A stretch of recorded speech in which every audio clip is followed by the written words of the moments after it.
부모 카드는 편한 수단이죠. 가족끼리 카드 좀 쓰는 게 무슨 세금 문제예요? 부모 카드는 안전하다? 자녀가 부모 카드로 무엇을 사고 있는지 아시나요? 특히 우리 집도 부모 카드를 습관처럼 쓰고 있다. 자녀가 독립했는데도 카드가 계속 연결돼 있다. 나중에 자금 출처 설명이 걱정된다. 이것이 가장 조심해야 하는 유형입니다. 세무서에서 명세서 뽑아보는 순간 끝입니다. 국세청 16년과 조사국 10년의 경험, 국세청에서 온 세무사 언니. 안녕하세요. 국세언니 김혜리입니다. 부모 카드는 안전하다? 엄카, 아빠 카드, 가족끼리 카드 좀 쓰는 게 무슨 세금 문제예요? 현금 아니어도 증여가 될 수 있을까요? 세무서에서 명세서 뽑아보는 순간 끝입니다. 많은 분들이 부모 카드에 대해서 이렇게 생각합니다. 내가 현금을 준 것도 아니고 그냥 카드 한 장 쓰라고 준 건데 이게 무슨 증여가 될까요? 그런데 상담실에서는 의외로 이 질문이 가장 많이 나옵니다.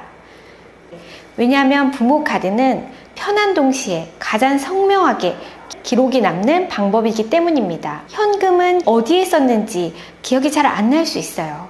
카드 명세서는 계속 남습니다. 그리고 언제, 어디서, 얼마를, 무엇에 썼는지, 그리고 그 명세서가 딱 펼쳐지는 순간 그냥 생활비였어 라는 말이 갑자기 힘을 잃게 되는 경우가 많습니다. 상담실 사례 첫 번째입니다. 저희 상담실에 아버지와 32살 딸이 오셨습니다. 아버지가 먼저 말씀하셨어요. 국세언니, 저희 딸이 독립해서 사는데 제가 카드 하나 준 게 있어요. 근데 혹시 이게 문제될 수 있다 해서 왔습니다. 솔직히 우리 아이가 쓴 것이 밥값이나 교통비 이런 정도겠죠. 제가 말씀드렸어요. 그럼 아버님, 제가 카드 내역 한번 봐도 될까요? 상담실에 온 아버지는 아무렇지 않게 고개를 끄덕입니다. 신용카드 명세서를 한 장, 두 장 살펴봤습니다. 백화점에서 팔찌 98만원, 면세점 시계 130만원, 호텔 70만원, 가방 매장에서 150만원, 가구 편집숍 110만원. 아버지가 따님을 보셨어요. 이게 다 뭐야? 딸이 말씀하셨습니다. 아빠, 회사 사람들 결혼식도 많았고요. 제가 이사도 했고요. 가방은 오래 들려고 산 거예요. 아버지께서는 쓴 신용카드가 어디에 사용됐는지 모르죠. 같이 상담 온 따님은 본인 카드엔 한도가 다 됐고 아버지는 생활비 쓰라고 주셨으니까 이게 모두 생활비라는 거예요. 이것이 가장 조심해야 하는 유형입니다. 이미 직장인이 된 자녀가 부모 카드로 고가의 소비를 하고 부모가 신용카드 대금을 그대로 부담하는 구조입니다. 아버지가 따님에게 물어보셨어요. 아니, 이거는 너의 생활비로 쓰라고 아버지가 카드를 준 거야. 하지만 세무서에서는 신용카드 대금이 실제 생활비에 쓰였다고 하더라도 이 신용카드 대금을 누가 최종 비용으로 냈느냐가 중요합니다. 자, 경제적 능력이 있는 자녀가 쓴 비용을 부모가 대신 카드 대금을 확정적으로 납부해 줬다면 이것은 실질적 경제적 이익 이전으로 볼 수 있습니다. 즉, 세법상 증여에 해당되는 거죠.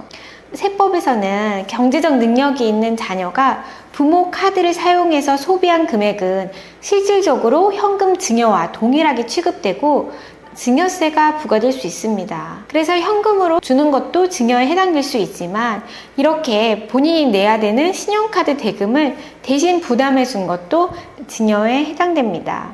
두 번째 사연입니다. 부모 카드 잠깐만 쓴다고 했던 사연이에요. 이번에는 33살 직장인 아들 현우 씨와 어머니입니다. 어머니가 말씀하셨어요. 얘가 가끔 급할 때만 제 카드 쓴다고 했어요. 근데 그게 몇 년 되다 보니 이게 괜찮은 건지 걱정돼서요.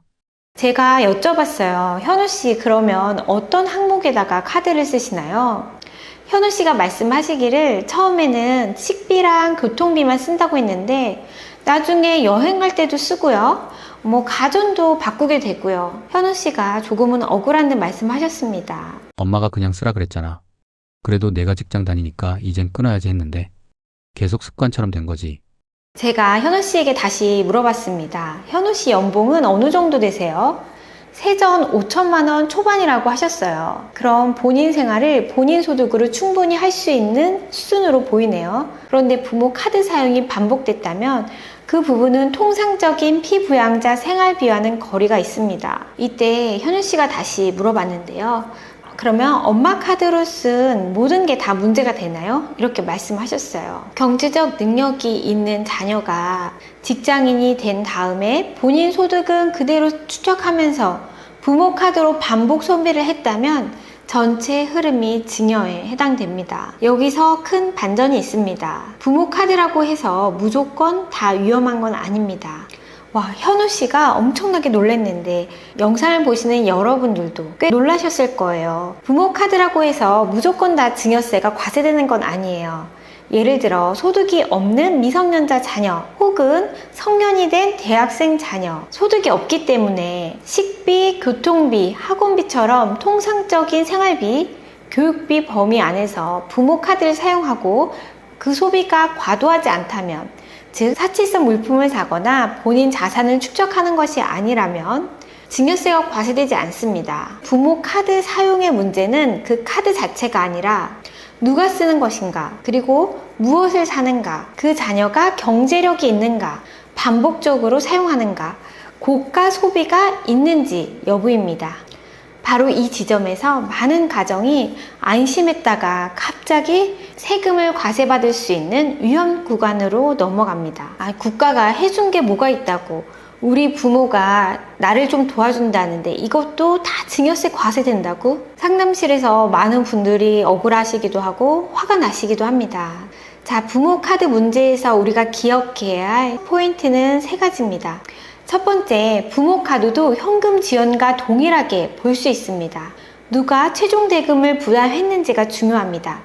자녀 본인의 소득은 저축하고 본인 생활비는 부모 카드로 결제 후 부모가 실제 카드 대금을 부담했다면 명백히 증여세가 과세될 수 있습니다. 자녀는 본인의 소득으로 본인의 생활을 유지해야 됩니다.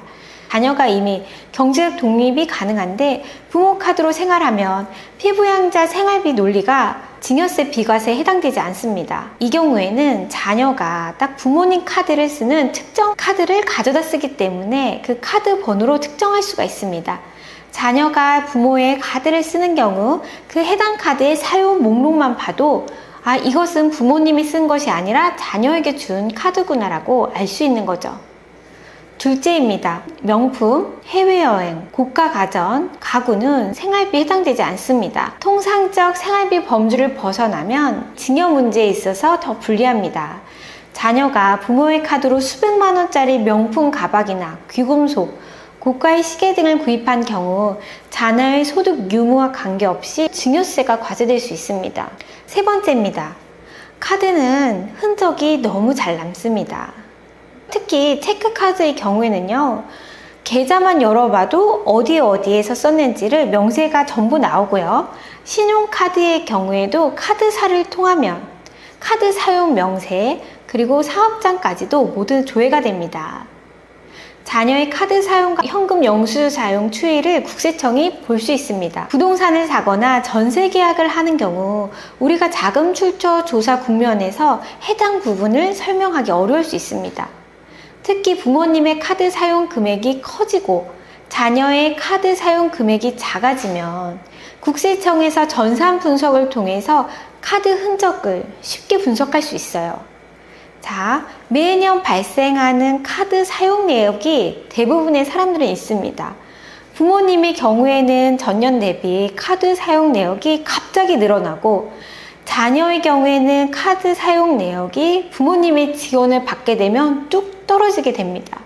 따라서 국세청이 이것을 전산 분석해서 증여 혐의를 잡을 수가 있습니다. 애매하면 생활비 명분보다 정식 증여 설계가 더 안전할 수 있습니다. 무리하게 그냥 카드 쓴 것뿐이라고 넘기다 보면은 증여세, 과산세 문제가 될 수 있고요.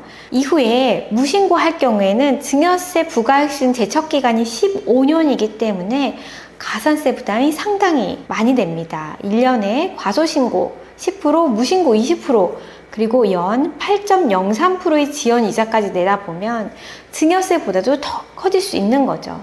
오늘 영상에서 꼭 기억해야 할 문장 하나 말씀드리겠습니다.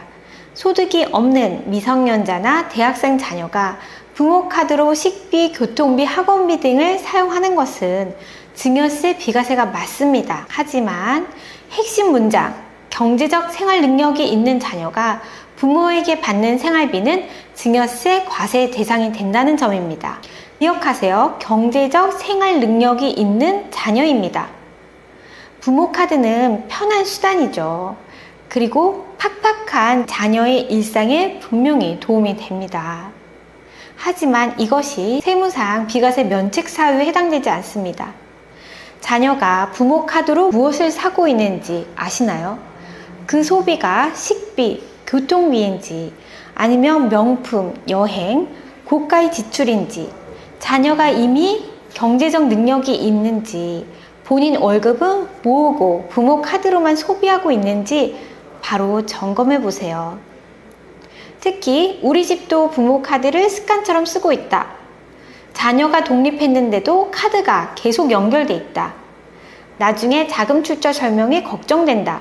이런 경우라면 자산승계 전략실에 문의하셔서 우리 집 자금 구조를 점검받는 것도 좋습니다. 부모가 자녀에게 지원해 줄 수 있는 증여 공제되는 범위 안에서 지금 구조 점검을 받아보세요. 오늘 영상이 우리 집의 돈의 흐름을 다시 돌아보는 계기가 됐다면 좋아요와 구독 부탁드립니다.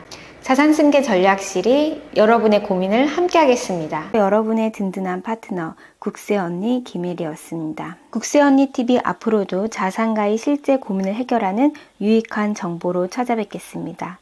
다음 영상에서 다시 뵐게요. 다음 영상에서는 가장 민감한 주제죠. 결혼자금 그리고 손주지원, 부모님 병원비를 다루겠습니다. 어디까지는 괜찮고 어디서부터가 증여가 되는지 가장 현실적인 사연으로 보여드리겠습니다.